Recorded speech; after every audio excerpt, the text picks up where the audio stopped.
thank you for tuning in the channel today. Today we're going to talk about the difference between the Tremor and the FX4. You know, and I guess if you're placing an order, you've got a decision to make. You know, are you going to spend that little over $5,000 for the Tremor package to get the 35s, to get a 1-inch taller truck and all those things?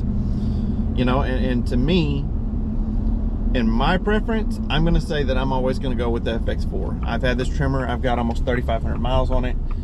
I do like it. You know, if you're one of those guys that's going to buy a truck that's an off-road enthusiast or something like that, and you're going to use the rock crawl and you need that, you know, anti-slip front end, I mean, I think that that's a very important deal to have if you're like avid off-roader, of course. But for me, my truck is basically on the highway.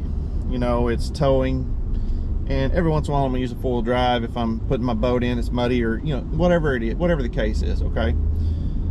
The other thing I'll say is the 20-inch wheels versus the 18. I really like to tow with the 20-inch wheels, just a little less sidewall flex. I feel like the truck tows better and handles the weight better. And then also, if you have a blowout with a 20-inch wheel versus an 18, it's a lot safer with the 20-inch wheel. That being said, you know, the difference for me on the ride, the Tremor is a little bit stiffer. And, you know, on my new build, y'all know I'm going to do the one-up off-road system.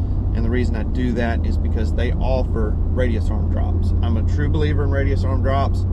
You know, I've had trucks that we've put coils on, even progressive coils, and then we go and add the radius arm drops, and it just rides so much better. Anytime you increase the angle on those radius arms, the ride's going to be a little bit stiffer, you know. And then when you push that down, you're pulling your axle in a little bit, so tires are going to rub inside of those fenders. When you do a radius arm drop, you correct that. You know, it keeps that axle at the angle it's supposed to be at, pushes everything back where it's supposed to be, and keeps the geometry correct. So, you know, for me, you know, I think the Tremor, they put a little bit larger coil spring in it.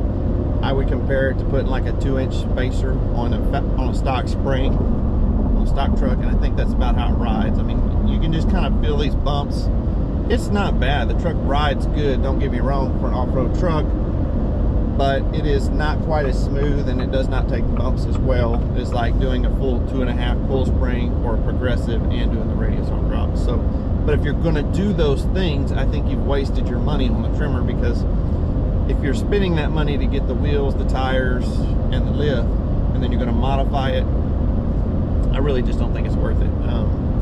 You know, if you're going to buy that and just put a little bit wider tire on it, and that's how you want to go, then you're probably good. So anyway, just my 30,000 foot view of the difference between the two. I'm going to choose the FX4 from now on. I'm really not a Tremor fan. I do really like this truck. Handles good, drives good, and I've been pretty impressed with the 7.3 gas engine in the truck and the shifting. I've got another video I'm going to do. I'm trying to record that today. We'll try to get it edited and get it uploaded for y'all. One that's a little bit lighter weight towing. I know we put the camper on here, which is a big toy hauler, and we loaded it down, but everybody wants to see the shift patterns, and everybody also has been asking to see how this truck tows, you know, a medium-sized load. So I've got a boat that's pretty medium-sized, so we're going to try that out today.